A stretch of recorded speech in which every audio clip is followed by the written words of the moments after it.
Mesdames, Messieurs, bonjour, bienvenue à vous sur BLTV. Nous sommes là encore aujourd'hui pour 50 minutes dans vos maisons, dans vos chaumières. J'aime bien dire chaumières, hein, vous avez remarqué. Pourquoi est-ce que j'aime les chaumières comme ça? On dirait Blanche-Neige et les... Il est né. Il est né, il n'y a pas de nez sur le plateau. Nous sommes encore ensemble aujourd'hui, l'équipe reste inchangée. Ils sont autour de moi, en forme je crois. Très. Oui, ça va. Très, ça va carburer donc. Les sujets quant à eux changent ce matin. Nous aurons à parler de l'actualité à la Criette, de la reprise des déguerpissements dans le littoral avec le préfet Orunla. Nous parlerons également de recrutement dans l'administration publique béninoise, sans oublier le recrutement qui a encore fait plus de tapage et de bruit cette semaine. Ce sera bien sûr Messi au PSG. Bienvenue à toutes et à tous. On aura beaucoup à faire aujourd'hui. Bonjour Tirbus Ayaguer. Bonjour Carole. J'aime bien quand c'est Finafa. Ok, d'accord. Ici, il y aura toujours la paix. Ouais, bon, ok. C'est Fafa, non? Bon, on va dire Fafa. FIFA. Ouais, ma fille est FIFA, donc. Ouais, la FIFA alors. C'est pas la FIFA, hein? Oui. C'est pas la FIFA. Habib Dakogan, cette semaine? Bonjour Carole, bonjour FIFA, Finafa, voilà, je dis tout pour être à l'abri. Bonjour À Madré. l'abri. Bien habillé. Moi, c'est ma quand même. madré, hein. Merci. Vous savez pourquoi? Ah oui, je suis sa madré. Ah, ok. On va pas vous raconter Oui, ça là, aujourd'hui. en coulisses, On racontera ça un autre jour, mais pas aujourd'hui. Ah, Le sorcier blanc, Il est là. Aboubacar Tekou. Bonsoir, ça Dada. c'est blanc, pourquoi à cause de la babichette? Non, on sait pourquoi on s'appelle sorcier, lui et moi. Un sorcier gentil. Mais on essaiera de le rendre gentil. Il est déjà gentil. Il est déjà Oui, sûr? il est déjà. Très bien.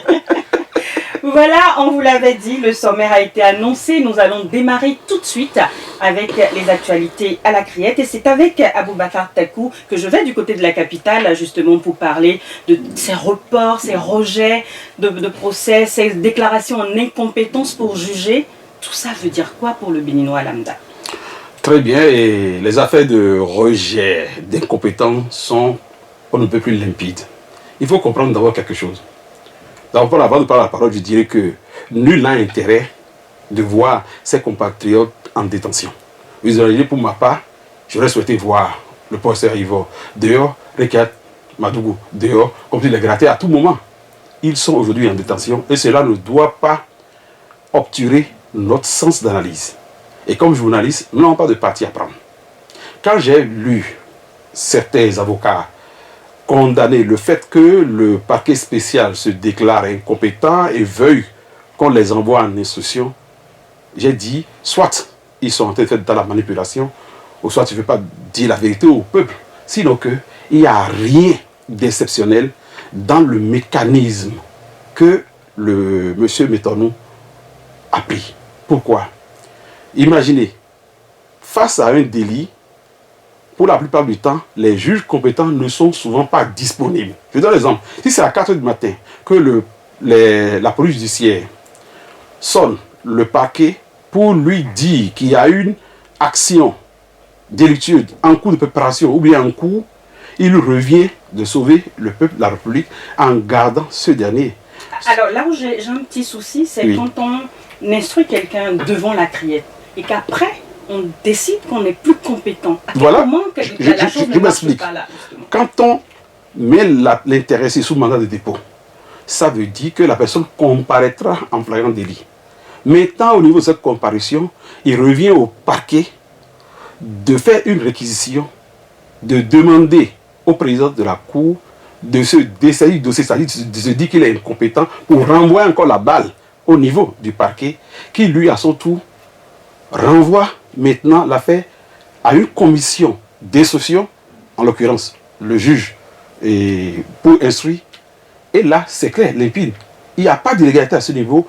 Ce n'est qu'un mécanisme connu de tout le monde qui est même courant. Et tous les magistrats l'ont fait peut-être une dizaine de fois. Quand je prends le maître Robert Dessous, il a peut-être assisté à ça plus de 200 fois dans sa carrière.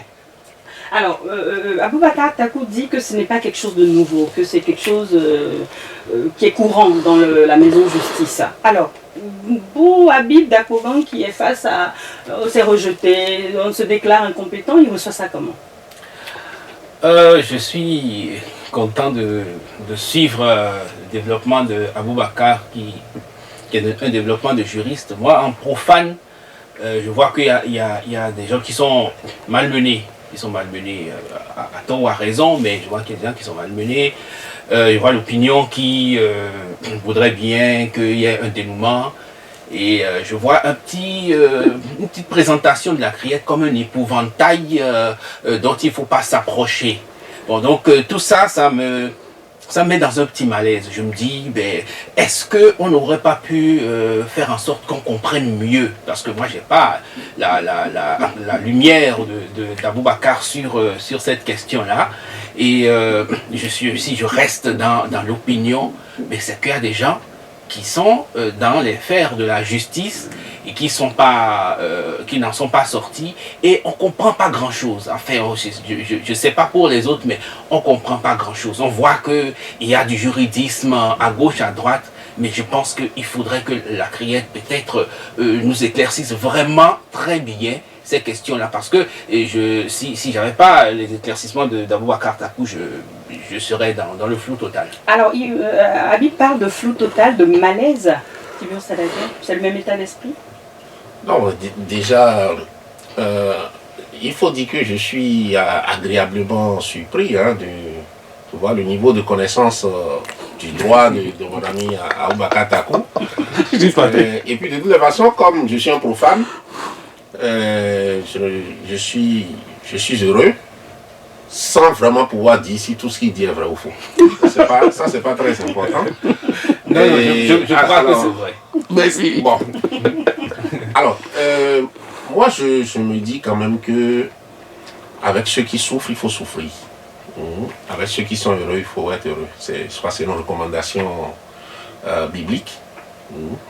Et il faut voir quand même que derrière tous les mots, derrière toutes les expressions qu'on utilise depuis un moment, il y a des êtres humains. Il y a des vies, il y a des familles, il y a des pleurs. Il y a des gens qui ne dorment pas pendant que nous dormons. Alors, moi, je prends ça de cette façon sans émettre un jugement de valeur. Je me dis, quel que soit le niveau de culpabilité qu'auraient il faut aller les uns les autres, je ne suis pas à l'aise vraiment à rester dans une position froide. Quand on dit par exemple que quelqu'un qui comparaît, qui va à l'audience et qui espère peut-être que son dossier sera vidé et qu'on dise c'est reporté à 2 mois, 3 mois, peut-être pour nous autres qui sommes libres et qui ne savons pas qui ne savons pas tout le temps célébrer notre liberté, peut-être que ça ne veut pas dire grand-chose. Mais j'imagine les autres, vous voyez. Alors, nous n'avons pas une très grande connaissance du fonctionnement de la justice. Ça, il faut le dire. En tout cas, moi, je n'ai pas une très grande connaissance. Et je préfère ne pas en avoir beaucoup. Parce que je n'ai pas fait le droit. Si je le voulais, j'aurais fait le droit à l'université et tout. Mais je me dis que ma prière, c'est que tout se passe au mieux. Et que, à la fin, tout le monde soit d'accord avec le verdict. Que le coupable, en son fort intérieur, également reconnaisse quand même qu'il a fauté. Que le juste soit libéré. Et que les magistrats aussi soient heureux d'avoir dit le droit. C'est l'essentiel. Et la société se portera très bien. Les profanes ont parlé. Le seul expert que je semble avoir sur le plateau va essayer de clore avec moi ce premier panel, qui sera de dire: c'est dérangeant de constater que des personnes sont dans les liens de la justice, n'ont pas leur liberté, et chaque fois on renvoie leur procès où on se déclare en incompétence à juger, et que ces personnes sont encore obligées de retourner au trou et d'attendre. Ça fait 1 mois, 2 mois, 3 mois, et c'est comme des sentences qui tombent sans être dites pour le moment. Comment on peut rester par rapport à ça? Très bien. Dans le premier temps, on fait le procès à la criette d'être un tribunal d'exception qui découle vers l'inquisition, parce que c'est l'idée que les gens veulent donner à la criette, qui n'est qu'un tribunal d'exception parce qu'un tribunal spécial. Maintenant, pour que cette affaire finisse, il faut qu'on quitte le juridisme pour le juridisme, parce que les avocats des personnes inculpées auraient, en apprenant que le parquet général se dessaisissent pour orienter les débats vers l'instruction, être à l'aise. Parce qu'en instruction, la commission est composée de juges de siège, différents des juges de parquet, qui, eux, peuvent subir des pressions politiques et étatiques. Maintenant, si on rentre dans ce débat et qu'on ne peut pas s'en sortir parce qu'il y a du juridisme, alors il faut opter, comme l'a dit, et c'est pourquoi j'aime dans Baïté Kovic qu'il a dit récemment, il faut opter pour une solution politique. Une solution politique, oui. C'est quoi le flagrant délit? Le flagrant délit, c'est quand on arrête quelqu'un en train de poser l'acte ou proche de poser l'acte. Donc, on est supposé avoir suffisamment d'éléments. Oui. Voilà. Et l'instruction, après ça, c'est à quoi? L'instruction permet aux deux parties, quand même, d'avoir à plaider, à faire des confrontations pour que les positions soient bien élucidées afin que le droit soit dit. Attends, je ne connais pas les expressions. L'instruction, c'est l'enquête, non? C'est l'enquête faite par le juge d'instruction ou une commission d'instruction.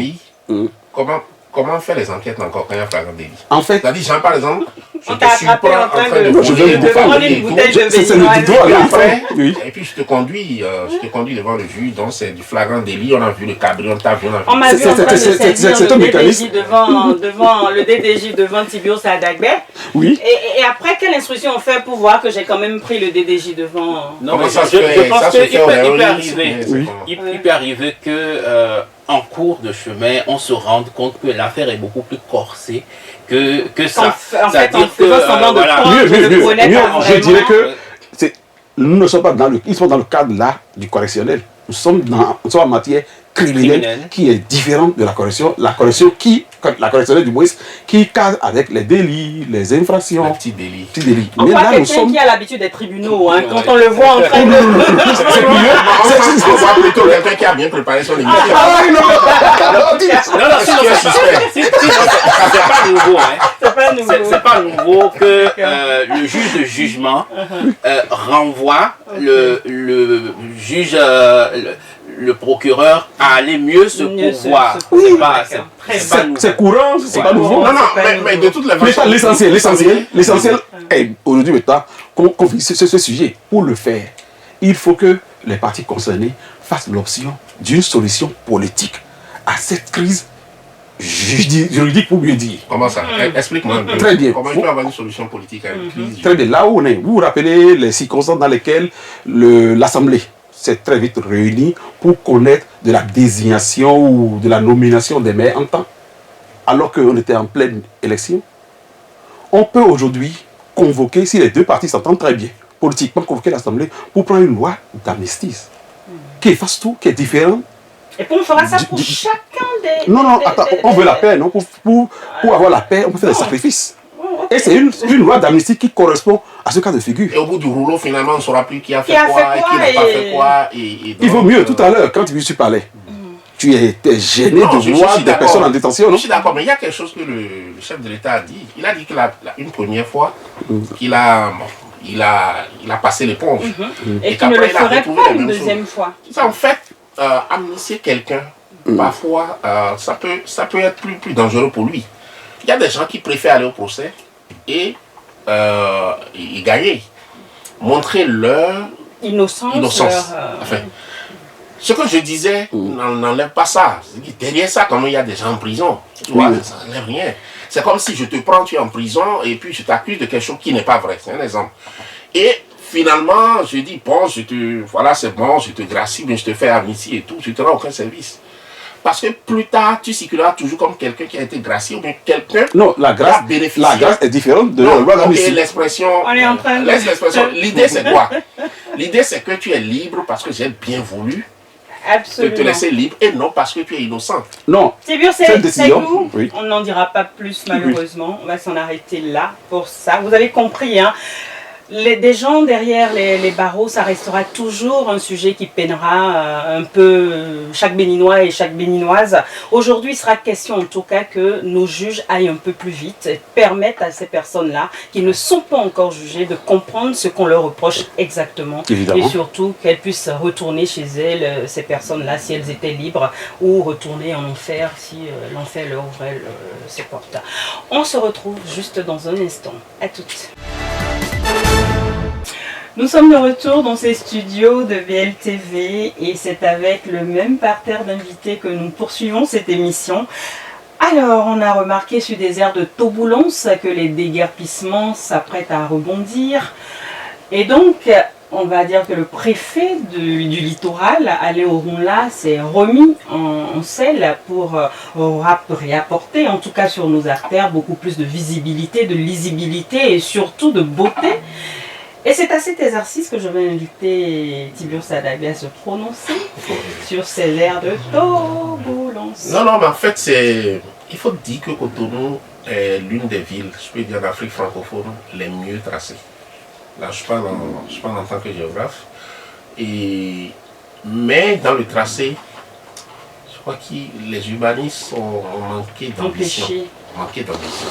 C'est quand vous voyez les largeurs de leur rue, à moins de vraiment faire des casses, on ne peut plus avoir de vraies avenues, c'est-à-dire très larges, avec des trottoirs pour piétons, pour vélos, pour ci ou ça.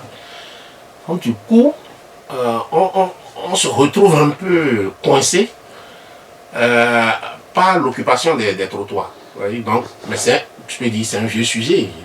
Il y a 3 ans, 4 ans, et tout le monde avait obtempéré et tout. Et puis on avait quand même vu, au-delà des conséquences et tout, que la ville était devenue plus respirable, plus aérée et tout. Entre-temps, est-ce parce qu'il n'y a pas eu des solutions alternatives pour vraiment recaser ceux qui sont partis, que les mêmes sont revenus? Je n'en sais pas grand-chose. Mais je trouve quand même normal que le trottoir qui est un bien public, hein, retourne à toute la communauté. Ça, il n'y a pas de... C'est aucune hésitation par rapport à ça. Parce que parfois, quand vous êtes en train de... Quand il vous arrive de marcher, vous comprenez très bien que ce n'est pas agréable.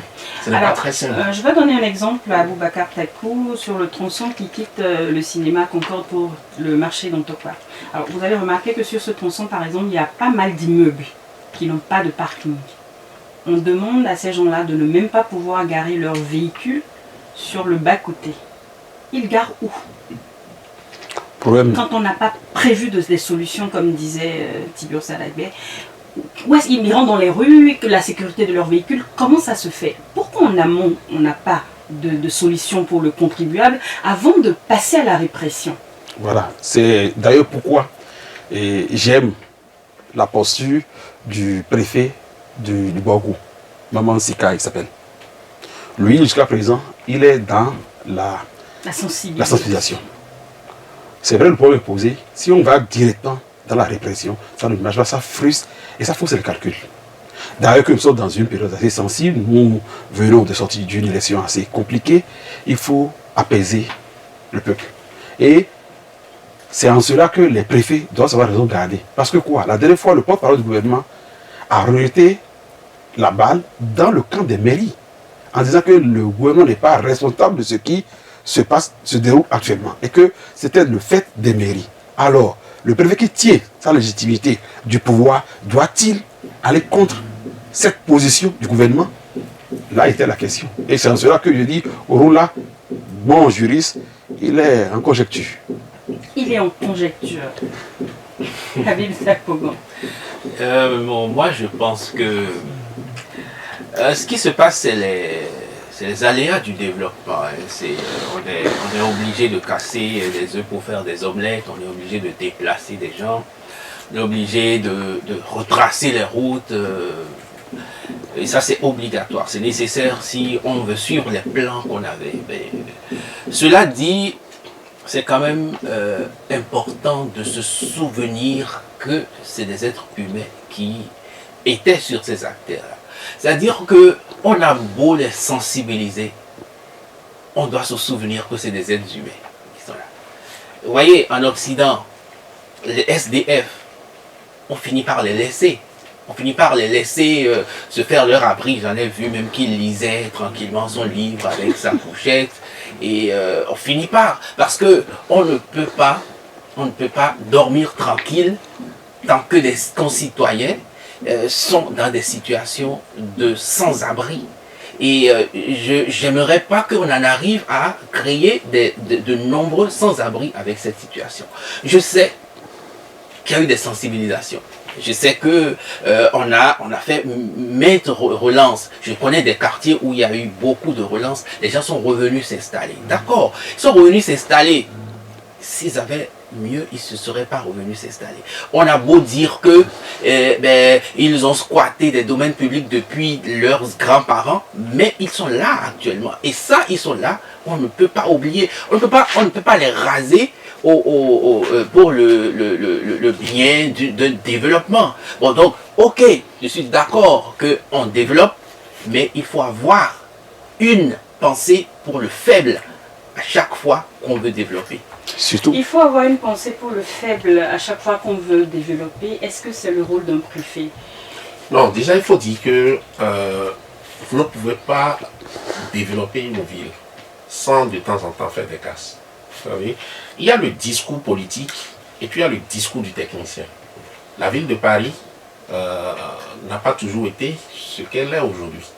La ville de Paris, vous connaissez l'histoire avec le préfet Haussmann et tout, qui a reçu mission de retracer les rues. Ils ont décidé à un moment donné de dire telle rue qui avait telle largeur, on décide de multiplier la largeur par 2. Ils sont allés à Londres, ils ont copié les plans parce que Londres était en avance à l'époque. Londres avait déjà le métro. Il fallait introduire le métro à Paris. Il y a énormément de casses. Les travaux ont duré très longtemps. Et aujourd'hui, Paris est Paris. Quand nous, Béninois et tout, on rassemble les économies de toute une vie pour aller dans les rues parisiennes, il faut bien comprendre qu'il y a eu des moments où il y a eu des pleurs. Il y a eu des moments où des gens souffraient. Il y a eu des leaders d'opinion qui avaient pris position à l'époque en disant exactement ce que nous disons aujourd'hui. Le Clémenceau. C'est ci. Mais aujourd'hui, Habib est on d'accord a avec ça? le pari qu'on a. Habib n'est pas d'accord avec ça. Je comprends bien ce qu'il est en train de dire. Mais quand on veut te faire une injection, on sait très bien que ça fera mal. Oui. Et quels que soient les baratins qu'on te raconte, tu finis par recevoir l'aiguille. Donc ne te fais aucune illusion. Si on veut vraiment te sauver, on est obligé de te faire une injection. Je suis de la Je possibilité. finis avec toi. Non, mais c'est vrai, c'est limpide ce que Tiburce dit. Mais moi, mon problème, c'est vie, quoi. C'est-à-dire, quand il y a une vie, c'est des vies, il faut qu'on en tienne compte en jeu. C'est-à-dire Qu'est-ce qu'il faut faire finalement? Non, il faut... J'ai la solution. Il a la solution, on va finir avec lui. Il faut des programmes d'accompagnement. C'est-à-dire qu'il ne faut pas que les gens aient l'impression que c'est sauvage, qu'on s'en fout. C'est cette idée de ça, on s'en fout. Mieux, Vous voulez parler de zèle, peut-être de la police? Oui, surtout ça. Mieux, cela pose d'abord un problème d'éducation. Vous savez qui sont ceux qui sont dégagés aujourd'hui des gapis? C'est notre génération. Hein. Nous n'avons pas été suffisamment formés à l'idée d'une information civique. C'est la faute à l'État. C'est l'État qui a fait l'option de ne pas donner dans cette éducation civique à cette population. Dès lors, il faut qu'elle soit à raison gardée, qu'elle apprenne à supporter et à chercher les solutions intermédiaires avant d'aller à la répression. Je crois que c'est le pouvoir qui doit revoir sa ligne. Mais le préfet, au début après sa nomination, je crois qu'il avait dit, je ne sais pas si j'ai mal lu, il avait dit qu'il donnait 3 mois. Tout à fait. Et que ce serait une période de sensibilisation. Absolument, il a fait. Et qu'après, il y aurait que la sensibilisation recontinuerait. Quelle forme de sensibilisation? Voilà. Les médias n'ont pas été associés. C'est en cela qu'on a besoin de la communication. Donc effectivement, moi je veux bien savoir si sa propre feuille de route a été normalement suivie. Ce qui est sûr, on ne peut pas, dans le domaine de l'urbanisme, on ne peut pas aller de l'avant si on ne fait pas des casses. Mais effectivement, comme l'a dit Habib, il faut tenir compte des vies. Que franchement c'est des gens, parce que j'ai vu effectivement quelquefois des scènes, des déguerpissements, c'est la force. Quand on a parlé peut-être des parkings, créons d'abord des parkings urbains avant de poser ce type de problème. C'est pourquoi je dis que les urbanistes ont très bien tracé Cotonou, mais ont manqué d'ambition. Ils ont péché. Exactement. Vous savez par exemple que quand vous allez à Tokpa, là, vous avez des immeubles, d'abord vous voulez garer, vous avez le stress. Vous avez le stress. Vous voulez aller en centre-ville, vous avez peur. Vous ne savez pas où est-ce qu'il faut. Déjà, même quand on était autorisé à garer sur les trottoirs, regardez l'effet que ça faisait. Ça veut dire quoi? Ça veut dire que désormais, on gare. Ou alors peut-être on n'a pas bien compris le message du préfet. Parce que dire qu'on ne va pas garer sur les trottoirs, alors qu'il n'y a pas de parcours. C'est bien, il ne faut pas garer, hein, parce que c'est le drame aujourd'hui des riverains de ces... Mais comment cette répression... Allez mettre ça dans les rues, mettez ça où vous voulez, mais surtout pas au niveau des trottoirs. Donc tout le monde garde dans les rues, c'est ça? Et je confirme. Alors que nous sommes... L'autre fois... Donc vous laissez votre véhicule peut-être avec un gardien sur chaque véhicule, vous voyez ce que ça va être. Alors que le Bénin fait partie des rares pays qui soient en proie au vilain vol de rétroviseurs. Déjà que c'était déjà une tradition chez nous, qui ne se retrouve pas dans les grandes villes, où on gare avec une partie des pneus sur le trottoir et tout. Ça, c'était des concessions. Parce que nous n'avons pas des rues assez larges. Mais si vraiment il faut que les véhicules disparaissent des rues, enfin, moi, je n'ai pas vraiment suivi cette actualité, mais je vais bien... C'est ça. En fait, la dernière fois, j'étais au festival, on m'a empêché de garer, et puis c'était beau, hein, parce que après tout est limpide, c'est joli, mais je devais garer dans la rue.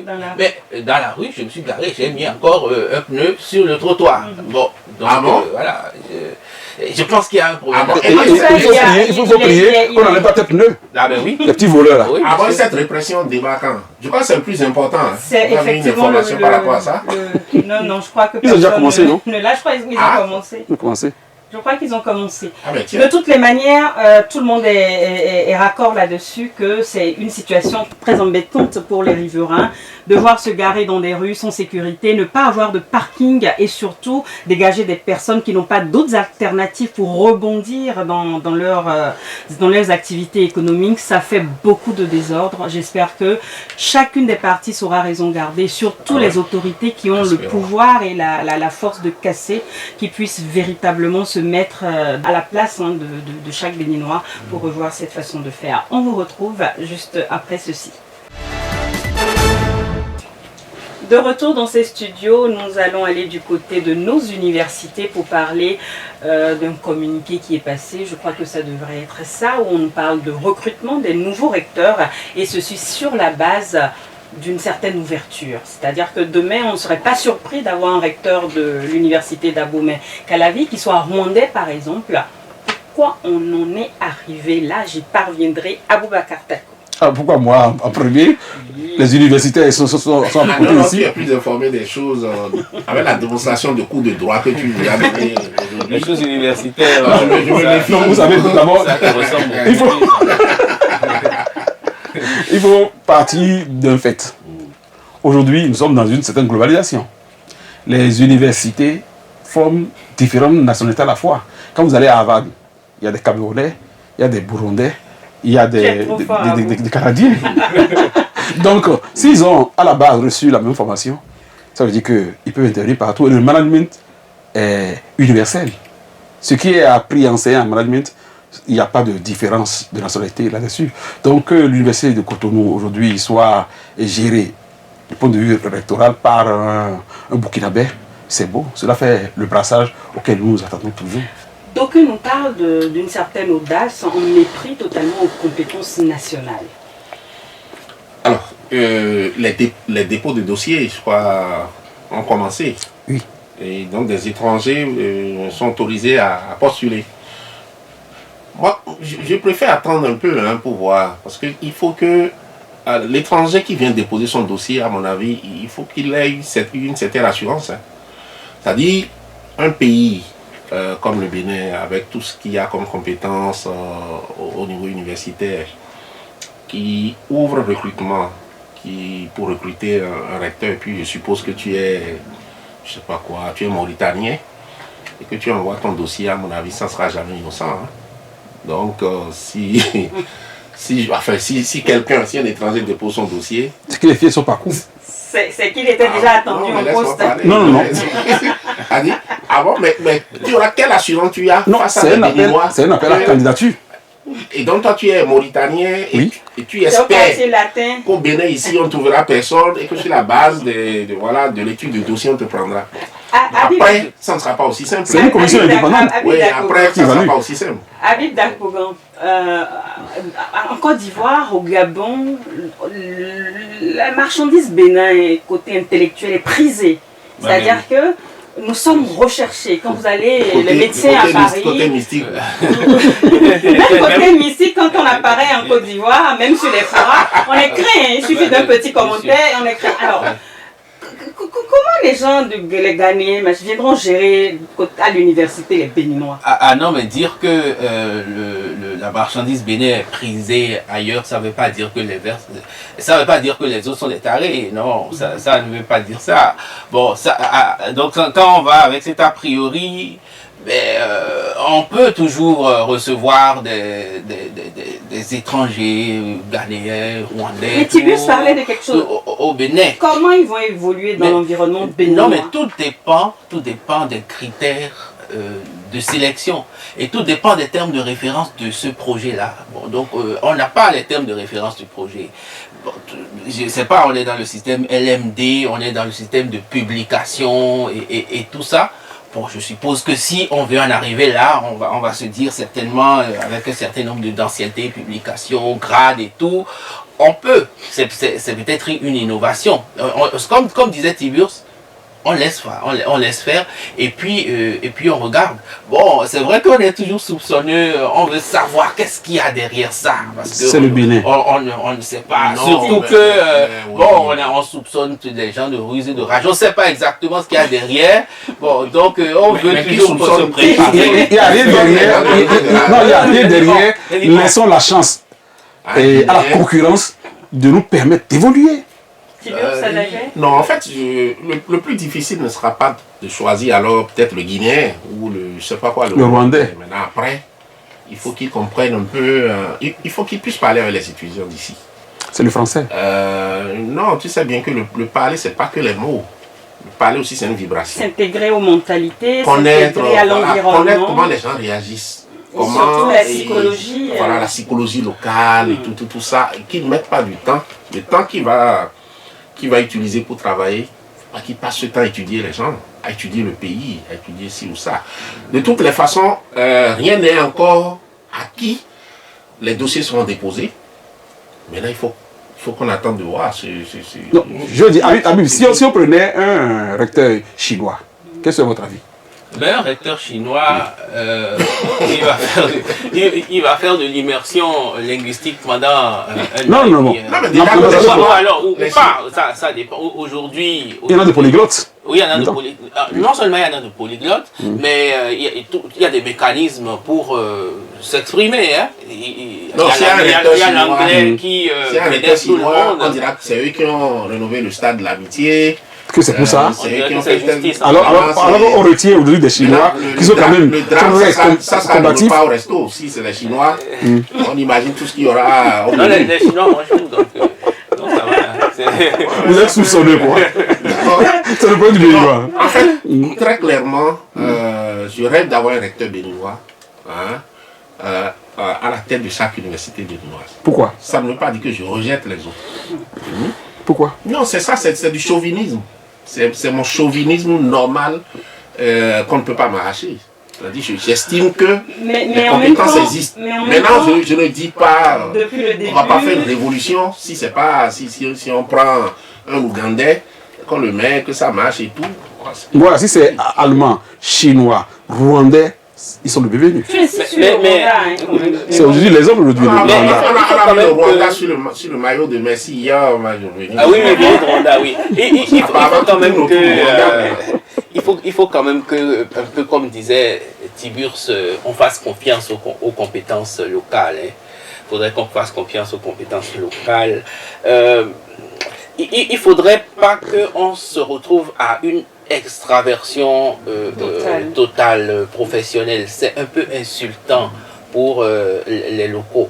Cela dit, il faudrait qu'on connaisse les termes de référence. Du mandat, déjà en 2016, le président de la République n'avait pas monté sa propension à aller vers l'extérieur, justement, à y mettre surtout les moyens. Il avait annoncé dès le départ. Parce que je crois qu'en tant que quelqu'un qui a longtemps essayé d'étudier la psychologie locale béninoise, il s'est bien rendu compte qu'on ne pouvait pas avancer au rythme où on le voulait avec les locaux.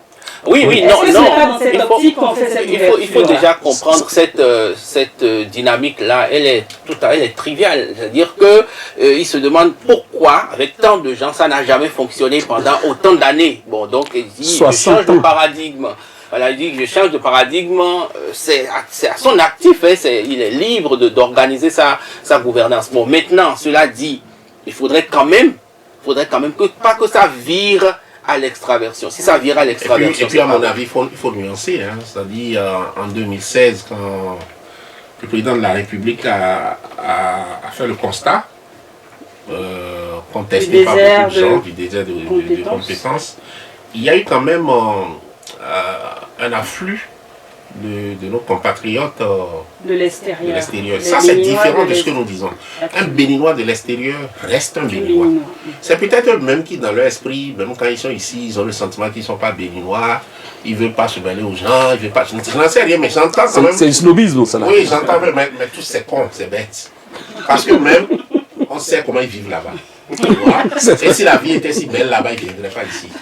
Donc à mon avis, quand ils viennent, ils devraient beaucoup plus faire preuve d'humilité et ils tendent la main aux gens. Parce qu'ici, on connaît bien la mentalité du Béninois. Quand tu veux lui donner le sentiment que tu as la science infuse et que tu viens avec toutes les solutions... Il te met les pots de banane partout. On a vu un peu de 91 à 96. On a vu que si beaucoup de problèmes que le président Soglo a eu et tout, parce que parfois il y a des gens qui n'ont pas su donner la main à ceux qui sont là pour avancer. Donc, on a question des conservateurs. Ça, c'est différent d'aller chercher carrément quelqu'un qui n'est pas béninois. Pour venir chérir des Béninois à l'université. Ouais. Avant de clore ce troisième panel, j'ai bien envie qu'on parle rapidement de la fête de l'INAM. Qui est-ce de Savalou ici? Savalou moi d'Alliance. Hein. Je suis de Savalou finalement. Non, c'est Carole qui est de Savalou. Alors, moi, je ne suis pas. Moi, je suis maternellement marié. Donc, c'est déjà pas loin d'être. Le 15 août arrive à grands pas. Donc, Liam Pilé, c'est mon affaire. Moi, j'ai revu le 15 août venir par la manchette de mon confrère Timus Adagui. Ça dit fête du Agou. En fait, alors que je ne suis pas ton confrère, tu es sociétaire des chaînes. Tu veux qu'on en parle? Fête du Agou. Moi, j'allais. Ça m'a rappelé une image des bonobos. Oui. Ne faites pas la guerre, faites plutôt l'amour. L'amour, voilà. Non, la fête, c'est le samedi. C'est le 15 août, ça fait. C'est samedi ou dimanche? C'est le dimanche, hein? Samedi? Le 15, c'est samedi. Le dimanche, voilà. Le 15, c'est dimanche. Donc, c'est bien dimanche. Ah, le 15, c'est dimanche. Absolument, voilà. Donc, dimanche, on va dire par anticipation, bonne fête de l'Union. Alors, comment on organise une fête pareille à Cotonou? Mais en pile de Lyon, ce soir, on va manger de Lyon. Les gens qui sont sur des immeubles, parce que Lyon Pilé dont on parle, c'est dans le mortier. Vous savez qu'il y a une nuance. Il y a eu des appareils. Non, c'est différent. Parce que les empilés qu'on fait maintenant avec les appareils, vous savez, c'est trop propre. Il n'y a pas de sueur, c'est trop propre. Il n'y a pas de sueur, il n'y a pas de assaisonné. Il n'y a pas de crachat dedans. Ça ne peut pas être bien lié. Merci. Les bonnes fêtes de l'INIOM. Donc on retenait donc sur le sujet des recrutements de recteurs internationaux, eh bien qu'on fasse tout en tout cas pour revenir aux nationaux et que ça reste bien à la tête de nos universités des Béninois du Bénin. Ce sera notre prière et on espère qu'elle sera entendue en haut lieu. On se retrouve pour le dernier sujet juste après ceci. Retour en studio, plaisir de vous retrouver. Nous abordons le dernier sujet de cette émission.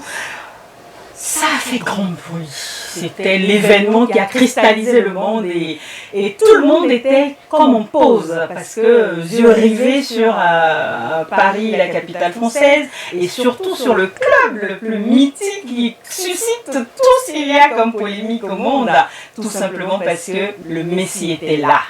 Et ça a fait... Ah, Messi, Lionel Messi, c'est l'événement sportif de ces derniers jours et il restera longtemps. Lionel Messi, c'est le fruit du capitalisme sportif. Vous voyez, le capitalisme sportif, c'est quoi? C'est qu'on fabrique un héros. C'est vrai qu'il a du talent, mais on fabrique un héros, on le rend milliardaire et on suscite de l'émotion dans le grand peuple qui contribue et on le paye. Bon, donc voilà. Et ça marche toujours. Ça marche.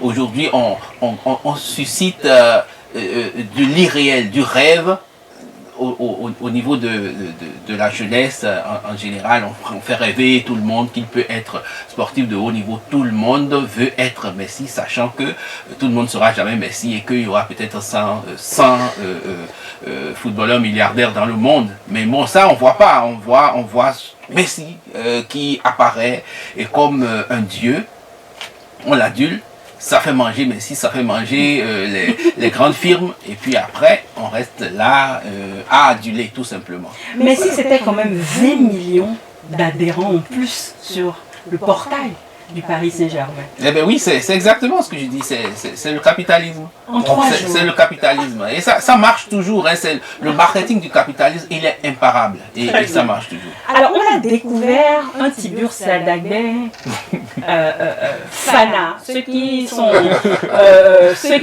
sont avec lui dans des forums et sur des creusets. Mais c'était exactement comme au lendemain de la mort de Didier Arafat. Exactement. Il était comme une puce, sinon il ne s'arrêtait pas. C'est-à-dire celui-là, tu veux le toucher sur l'actualité, mais s'il vous sort tout. Tiburce Sadagbe. Non, mais en fait, j'ai bien compris que les gens veulent me mettre dans non, mais tu es un passionné. Les gens veulent me mettre dans un tiroir et puis tous les autres sujets. Effectivement, j'ai bien remarqué la grosse surprise ou la circonspection des gens quand je partageais l'actualité du transfert de Messi, par exemple, sur ma page Facebook. Je voyais deux timides likes et tout. C'est pas comme les gens se disent, mais le vieux père, qu'est-ce qu'il a? On ne connaît pas ça. C'est pas son domaine. C'est pas. Non, moi, je suis de tous les domaines. Dès qu'il y a de l'émotion, dès qu'il y a, comme vous l'avez dit, d'ailleurs aujourd'hui, c'est l'anniversaire de la mort de Didier Arafat et tout. Oui, Arafat, c'est un garçon, je ne le connaissais pas du tout jusqu'à ce qu'il meure. Ouais. Et après, avec l'émotion suscitée, il m'a fallu peut-être 1 heure de temps pour tout découvrir. Pour prendre le dossier. Mais par contre, c'est un peu différent avec Messi parce que j'aime le football. Même si je ne fais pas des débats liés au football, je suis. C'est parce qu'il ne se passe pas grand-chose ici. La preuve, quand les Écureuils ont fait des exploits il y a quelques années, vous avez quand même vu tous les Béninois étaient devenus footballeurs. Et je ne sais pas si vous vous souvenez, quand les Lions indomptables du Cameroun en 1990 ont créé l'exploit, tous les Africains étaient devenus footballeurs. Alors, avec Lionel Messi, nous sommes face à un fait qui montre ce que devient aujourd'hui le sport. Et comme l'a dit Habib, ce que devient surtout le capitalisme. Le capitalisme ne se trouve plus forcément là où on l'a toujours placé. Aujourd'hui, le capitalisme est partout. Il envahit tout. Il envahit toute la sphère de notre vie.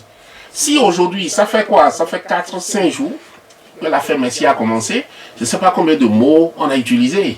Et tout ça, c'est dans le circuit de l'économie. Moi, j'ai passé toute ma journée, pratiquement hier, au bureau à suivre la télévision du PSG. Je suivais tout en direct. Et à diffuser. À intervalles réguliers. Donc, de temps en temps, et tout. Enfin, c'est pour vous dire. Mais Messi, ce n'est pas que le sport. Messi aussi, c'est une histoire de vie. Vous voyez? C'est pas seulement parce qu'il est brillant, mais c'est qu'il y a une histoire autour de sa vie. C'est quelqu'un qui est parti perdant dans la vie et qui, à l'arrivée, devient le joueur le plus célèbre au monde et tout ça. C'est des histoires quand même qu'on a envie de croquer, on a envie de s'associer à ça. Un gamin qui, à 13 ans, démarre un parcours à Barcelone avec le FC Barcelone, voilà, et qui finit totalement roi du monde. Alors quand on voyait les premiers matchs, vous exagérez tous. Quand on voyait les premiers matchs et tout, on voit un petit bonhomme qui remplace, je crois, j'ai vu une vidéo qui remplace Samuel Eto'o. Peut-être que c'est pour ça que Eto'o l'appelle son fils. C'est-à-dire, le match officiel dans lequel Messi a mis son premier but avec le FC Barcelone, c'est un match dans lequel il a remplacé Eto'o. Ça, c'est des éléments assez significatifs dont il faut tenir compte. Si par la suite, Eto'o dit mon fils, Eto'o qui est sorti, il est rentré, Eto'o lui il avait le numéro 9. Et puis Messi est entré avec peut-être le numéro 30 dont on parle aujourd'hui. Donc, c'est quand même une histoire. Quand il n'y a pas d'histoire, vous savez, il y a quelque chose qui manque C'est ce que les Anglais appellent le storytelling. Messi a vraiment du storytelling. Même à Djamé, on voit déjà des gens avec le t-shirt du numéro 30, le fameux numéro 30 de Lionel Messi. Pourquoi il suscite autant d'intérêt? Tout le monde exagère. Moi, je suis resté de mal, je suis sectaire, moi. Je suis Cristiano Ronaldo. Quand vous dites, vous allez dire que c'est le plus grand joueur du monde, non. Je reconnais que Messi est un bréviaire de talent. Mais la compétition aujourd'hui, je ne reproche rien, mais je vous reproche de le prendre pour le Messi au sens le Dieu. Non, mais c'est Messi. Il y a Cristiano, Comment on peut expliquer cette effervescence pendant 3 jours? On en est au 4e. Ce soir, il sera au JT de TF1, il sera au JT. Et notre prière, c'est que ça ne finisse pas. Il ne s'arrête pas de passer. Parce qu'il a signé c'est qu'il a signé au club parisien. Cristiano aussi, si c'était lui, ça aurait été pareil. Non, plus que ça. Il y a une nuance, je crois que je l'ai déjà dit quelque part, c'est qu'entre Cristiano Ronaldo et Messi, c'est 2 choses différentes. C'est le talent et c'est le génie. Le travail. Voilà. Le travail, et je trouve d'ailleurs que Cristiano Ronaldo peut être un exemple. Oui. Messi ne peut être qu'un rêve. Parce que être un exemple, c'est se trouver à un point où en fait la notice existe. On sait ce qu'il faut faire pour arriver là où tu es. Ça c'est le talent, ça c'est Cristiano Ronaldo. C'est qu'il a bossé dur, il a une hygiène de vie et tout, et puis il a eu les résultats. Mais avec Messi, c'est le rêve. Messi est un génie. Donc il n'y a pas, qu'est-ce que tu vas faire? C'est pas le rêve. Oui, c'est pas le rêve. C'est un cauchemar. Le rêve, c'est celui qui est arrivé à l'issue de violents efforts. C'est lui qui incarne non, ça c'est pas le rêve. Ça c'est pas la différence que je fais, c'est le génie. C'est comment le génie, c'est quelqu'un qui fait un truc. Il n'a pas besoin de grands efforts. Il ne fait pas d'efforts, mais il le fait. Mais toi, tu fais. Ah non, mais on peut pas dire. Le monde est arithmétique aujourd'hui. Le monde est mathématique. Le génie sans travail ne donne pas grand-chose. Non, il ne travaille pas. On a déjà réglé ça. Supposons que tu travailles. Le travail, bon, ok. C'est pas parce que tu travailles que tu fais les mêmes résultats qu'un génie. Non, ça c'est sûr. C'est clair. Il y a des choses que quelqu'un plus que toi, il ne fait aucun travail. Ça c'est sûr. Il y a des petits salariés qui on donne des chiffres improbables qui sortent en 2 ans, au collège. Sans aucun effort. Quand on était au collège, il y a des gens avec qui vous êtes, vous vous rendez compte que, tiens, il travaille parce qu'il est dans des groupes, tout le temps, quand vous allez chez lui, il bosse et tout. En fait, ceux-là ne frustre personne. Oui. Mais vous avez des types qui ne font absolument rien du tout. Ils sont en boîte de nuit tous les soirs. En fait, et quels que soient les efforts que tu fais, tu ne peux pas les égaler. Ça, c'est des génies. Donc, le truc, c'est quoi? Ce n'est pas de dire, oui, parce que quand on dit aux enfants, si je ne dis pas non, mon enfant, si tu joues au football, et tu es appliqué, tu seras Messi, je vais lui mentir. À la limite, il sera Cristiano Ronaldo. Oui. Donc c'est 2 choses très différentes. Ronaldo c'est un homme, Messi c'est un génie. Et dans tous les secteurs, nous avons des gens comme ça. Mais il n'est pas le meilleur joueur au monde parce que quand on les met dans une balance...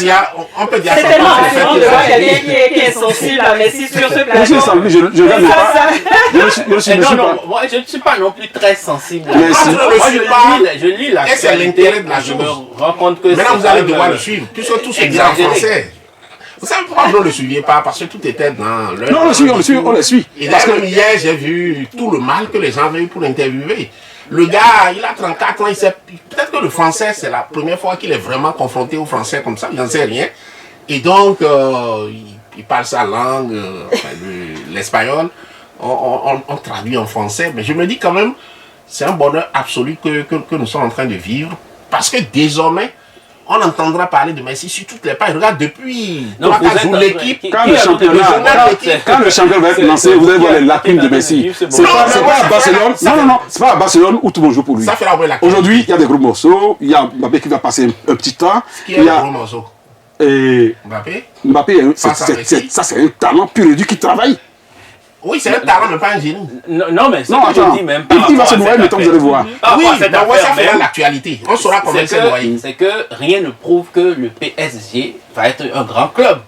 malgré toute cette constellation de talents, là, rien ne prouve. On s'en fout, on a vu les greurs, on a vu les greurs, on a vu les jalousies. Le PSG ne gagne même pas en France avec Est-ce que ce n'est pas un peu embêtant quand même quand on voit quand même Messi aujourd'hui juste aller affronter Dijon, Nantes, Guingamp, machin. Non, mais en quoi c'est embêtant? Même en Espagne, il y a des clubs. Non, Messi il a qui était sur le toit du et il monde. s'est offert une porte de sortie. Mais ça, vous avez vu Cristiano Ronaldo, il a quitté Manchester United pour le Real, du Real à la Juve, qu'il a remonté.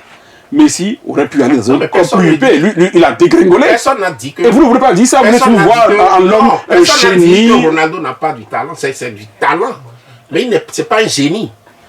Moi, je suis pas d'accord. Peut-être que je ne me fais pas comprendre. Ça dit, attends, Messi. Moi, je dis c'était. Regardez l'effet. C'est vrai. Regardez qu'il n'est pas un génie. Est-ce que vous êtes sûr que si c'était Cristiano Ronaldo il a fait plus que ça, qui venait à Paris, qui aurait toute cette effervescence à Paris? En tout cas, non. Non, qui le sait? Non, personne ne le sait. On sait pas. C'est trop facile de dire qu'on ne sait pas. Ça ne fait pas la même chose. Non, ça fait plus. Ça fait quoi? C'est Cristiano. Non, je pense même que Non, mais c'est... quoi? D'abord, on était de Messi qui n'est jamais sorti du cocon de Barcelone.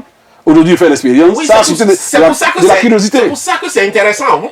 Tout ce que vous dites, intéressant. Tout ce que vous dites, Ça sera un feu de paille. Bientôt, vous allez voir les lacunes de Messi quand il n'est pas entouré par les grands noms. C'est les lacunes. Bon, de toute façon, Messi d'aujourd'hui n'est plus le Messi d'il y a 5-6 ans. Hein.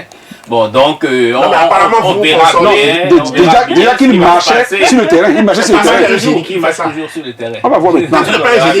Ça dit que tu cours d'un bout du terrain à l'autre. Chers invités, merci en tout cas parce que Messi va continuer de cristalliser les passions, on continuera de parler de lui et surtout on l'attendra au moment où le PSG va se mettre véritablement le pied au curon. On saura apprécier cet apport des Qataris par rapport à ça nous fait oublier nos problèmes pendant 2-3 jours.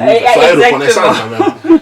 On ne saurait vous quitter sans quand même, puisqu'on a des auteurs sur le plateau, parler de quelques sorties littéraires, une seule en particulier, celle-là qui va peut-être faire un peu de bruit vu tout le Ouais, qui empêche Takou de dormir. Voilà, en tout cas, Bris de silence, ce sera pour la semaine prochaine, un lancement le 20, je crois.